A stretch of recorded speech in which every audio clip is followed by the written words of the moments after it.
Part two of being the oldest of 13 kids and mother being an alcoholic and daddy being a crackhead, crack addict. I'm going to focus on my mother with this part two. My mother was very to herself. She would, we would hurt her feelings with because we used to get mad when she was pregnant. So she wouldn't tell anybody that she was pregnant. Nobody ever knew that she was pregnant for most of her kids. So she would hide it with jackets and everything. When her and my daddy got together, it was very toxic. They used to fight. He used to fight. He used to give her money and then get mad when she didn't want to give him the money back. So it'd be a fight. My sister used to always get involved with the fight. Like, well, not always. There's been times where she got involved with the fight. My daddy got upset.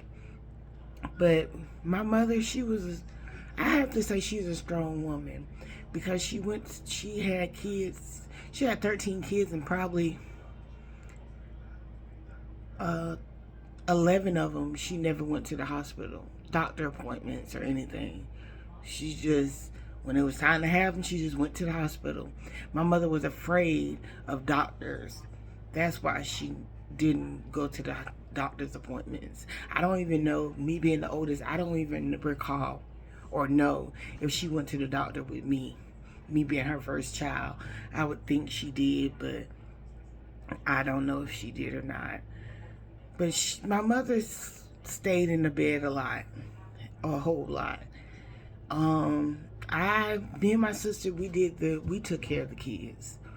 If anyone did anything, we would be the ones that get in trouble for what they did, or if they making too much noise, we'll get the ones to get in trouble. My dad used to call me fat ass, a bitch, everything when he's upset. He was very verbal abusive. He was very verbal abusive. And sometimes if we didn't get the food right, me and my sister used to have to cook some certain foods. Like I cooked the rice and she cooked the cornbread. If we got it wrong, we'll get slapped. We'll get slapped and cussed out when my daddy was in those bad moods. When my daddy didn't have a smoke, he was evil. He was very evil. You'd be scared to even walk around in the house. That's how evil he was. Because he would snap about anything. My siblings, they probably didn't have the best. They remember some things. They don't remember everything. They remember me and my sister whooping them. They remember that. But they don't remember a lot of things that my dad did. My dad used to go to church and get sympathy from the churches, and they would help us with a lot of things. Like they helped us get a house, they helped us get cars. They would really help us. And my dad took advantage of them. He really took advantage of them. He would get vouchers, get the food, sell the food to get money to go get drugs. That's what my daddy would do. I never understood why he didn't think that we needed food to eat to live. I never understood that, why he did that. But he would sell the food, get vouchers, sell the food, get him something to smoke, get my mother something to drink, because it went hand in hand. If my daddy got drugs, he would buy my mother alcohol. That's what started my mother drinking. My mother used to be aggravating him, wondering where he's at, calling him. And so one day he brought her alcohol. And that day is the day she became an alcoholic. Every chance my daddy got to keep her calm and keep her okay and satisfied, he'll get some liquor and give it to her. The bills don't get paid, but they got liquor and he got crack. So we used to have to just deal with it. That's why now I'm like, I don't want to deal with my daddy I don't have to deal with him. We were forced to deal with him as children, but we don't have to deal with him as an adult. My mother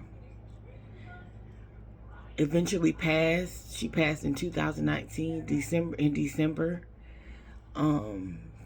She had a stroke, or she had a heart attack. She had a heart attack. And that crushed us because everything that happened when we were children, my mother tried to fix.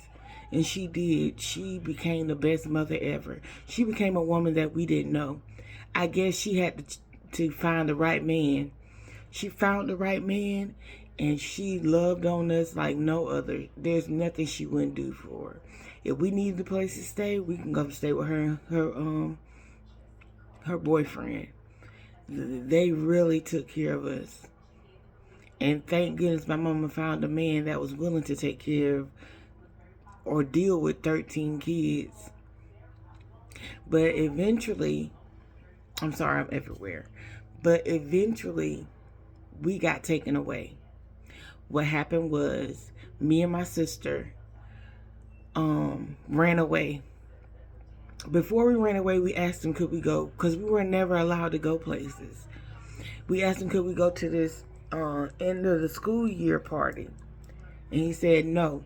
And my sister got upset. We both were upset. My sister got upset, and when my sister got upset, she did something, and my daddy started whooping her. And when he whooped her, he ended up hitting her with the metal part of the belt buckle, and it gashed the back of her ear. And so we was definitely mad after that. So my auntie came over, and she was like, come on, y'all. Come on, telling my mom and dad, come on, let's go. We finna go somewhere. My daddy did not want to go. He knew if he left, we were leaving too. But he got persuaded to leave, and that's when me and my sister ran away. That wasn't the first time we ran away, but that was the last time we ran away. We ran away and we was just hanging with friends, staying at other people's houses. We met this wonderful lady, one of my friends named Margaret. We met her mother, and she actually take care of adoptive children. But it didn't last long because they eventually said they had to take us home. My daddy, I don't know how he found them and got in contact with him, but he did. So on our way home, we cried the whole way home. And so when we got there, DFACS was there. Mind you, DFACS had gotten our life already because one of the kids kept coming to school dirty and smelling like pee. But DFACS was there when we got home. And so my daddy told them that he was gonna whip us whenever they left. So me and my sister started walking out the door too. We started walking down the street, cause I'd be damned if we was finna stay at that house any longer with my daddy being a crackhead. That was, you cannot live with a crackhead. You can't. And we walked and walked, and they came and got us and took us to the sheriff department.